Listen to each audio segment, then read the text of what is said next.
coming from the high desert, I mean, you notice a lot of fighters from the high desert starting to make their name in the bigger promotions now. You got yourself, you got Alex Grace, you got Dominic Grace. How's it feel to kind of follow in the footsteps of what Joe Stevenson did before for high desert MMA? Yeah, man, it's not only Joe Stevenson, it's the tutelage of Dan Henderson as well. Joe Stevenson, training under Joe Stevenson full time, you know, and it's, you know, just to put yourself in the category and to represent the MMA community like that from the high desert, it's an honor, man, just to be mentioned up with those guys and make some history, make some noise, and put basically the high desert back on the map. It's a privilege and an honor. Yeah, it's great to see. I'm from the high desert myself, so it's awesome to see. Yeah, absolutely. Yeah. Why did it take so long to get signed to the major promotion? I mean, you're a beast and king of the cage with champion. What happened? What took so long? Just having the coaching experience, you know, or my coaches having the fighter experience of not rushing things. You know, they asked me, "Do you want to make a career out of this?" And I'm like, "Yeah, absolutely." Like, well, you know, let's take our time and, you know, do things the right way. You know, some things that I've done have never been done before, and it's just taking your time, not being in a rush. You know, I've never been in a rush with my career, and this is what I want to do for my career. Do you have an opponent in mind for your next fight?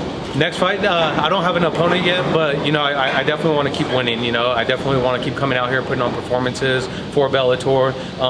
You know, every promotion that I fought for is never getting to the top right away. It was making a name for yourself, you know, causing some ruckus, get your name thrown in the hat of potential title mixes, and you know, and I feel that's what I'm doing.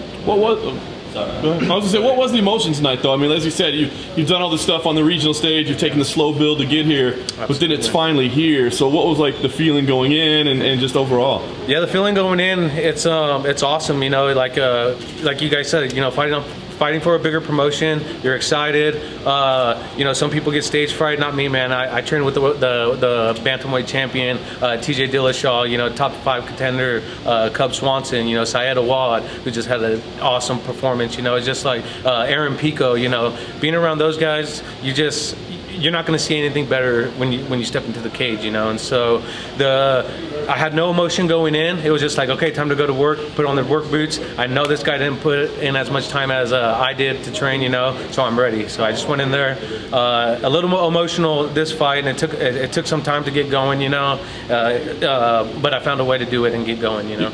Explain what happened. You got a little emotional afterwards, and you mentioned what exactly happened?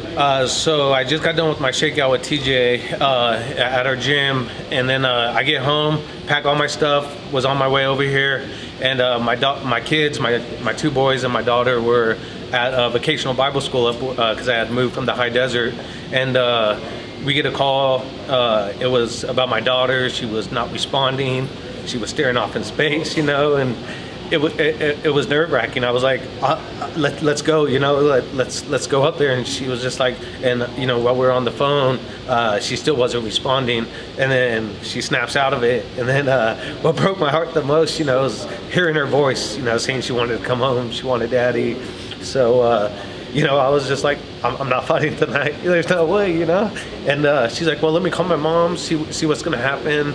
So my wife's mom went there, and her grandma picked her up, and then she snapped out of it. She was like, hey daddy, and you know, we FaceTimed her, and she was doing all right, you know. So gave me a little more peace of mind, but you know, still emotional, you know? I mean, is this yeah, I was gonna say, I mean, is this a condition, or I mean, no, it came out of nowhere, you know. But what it was I think with the desert heat, now that we moved to Orange County, it's a little more humidity down in Orange County.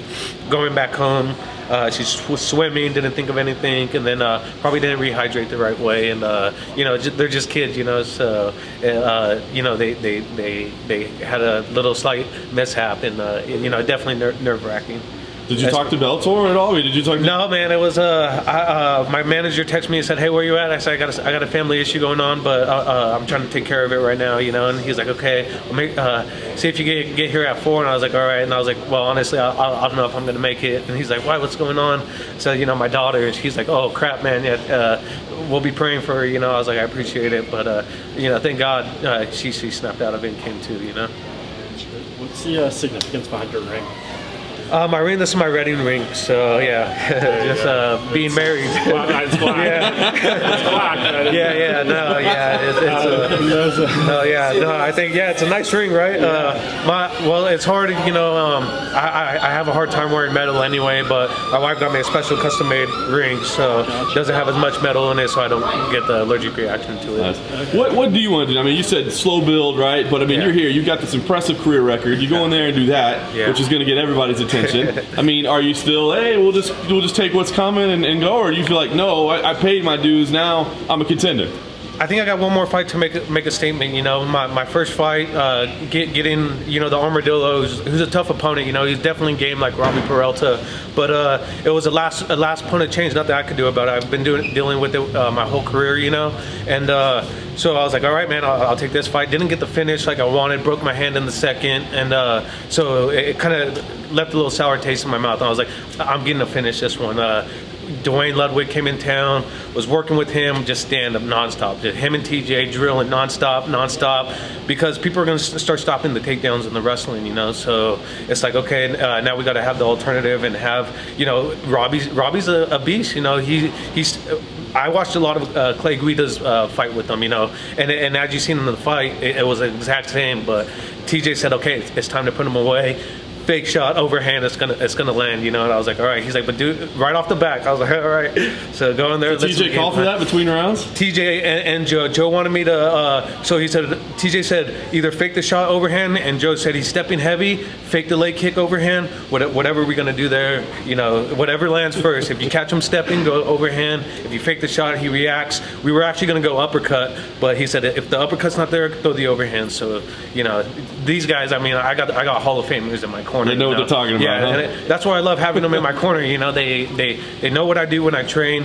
Joe's a wizard when it comes to game planning, watching, making real-time adjustments, and it's just knowing that I could hear them and make the adjustments, and it's just beautiful, you know. And you don't really see, you know, a double-handed hammerfest to finish it like that. Is that something that just came out, or is that something you train when you're finishing? You know, train to finish fights? Have you done it before? Honestly, I hit him with that knee, and I was like, you know, our game. If you rock them, don't rush it. I was like, okay, you know, because everyone rushes it and they get taken down or something, you know. Mm-hmm. And so I hit him with the knee. He didn't go down, but I seen his eyes rolling, and then the overhand landed, and I looked at him, and he was like this, and then he started going up, and he slipped. I was like, no, get back down.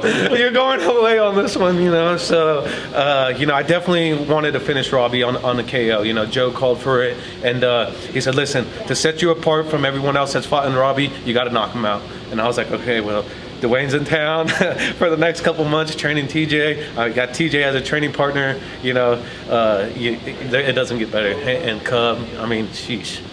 And also, and that's what Cub actually cracked the joke too. And I was like, "What are you talking about? I got it from you when you hit Dude Choi and you started going." No. I was like, "I just went with both." So yeah. But it was great, man. I'm happy to be with Bellator. You know, I'm definitely gonna make waves.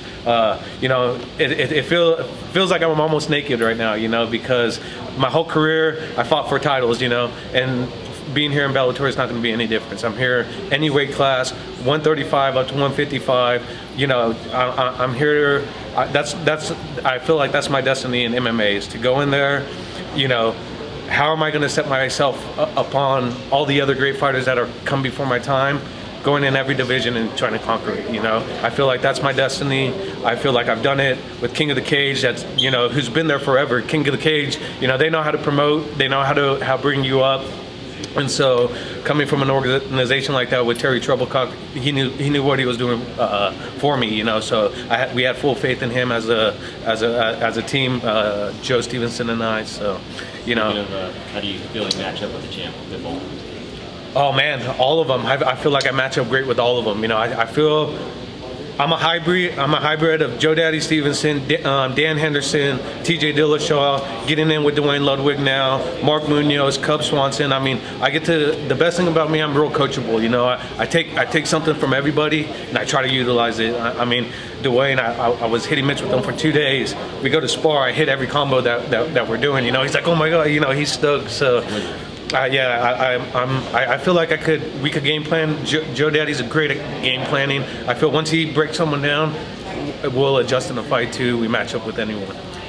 Juan, are you fully immersed in Bang Muay Thai? Because that's a little bit different system, but that's kind of your crew now. Yeah, absolutely. You know, Dwayne runs so I wrestled my whole life. I've been wrestling since I was 3, and that's why I got into fighting. I went to work, and I was just like, man, this isn't for me. I still need to compete. And so even my wife was like, do something with your life. Like, going to work 9 to 5, this isn't you. So getting with Dwayne, it was ran like a college, NCAA college room, you know, drills, non-stop repetition for 2 hours straight, and he's the best, you know, he's the best stand-up artist there is out there, especially coach. He immerses himself in the training, he immerses himself in film watching, how to get better, how to be a better martial artist. He's not just like, oh, you got to stand up. He's mixing everything from top to bottom. So. And we're seeing TJ Dillashaw just really take a run with that style and just utilize it better than anyone.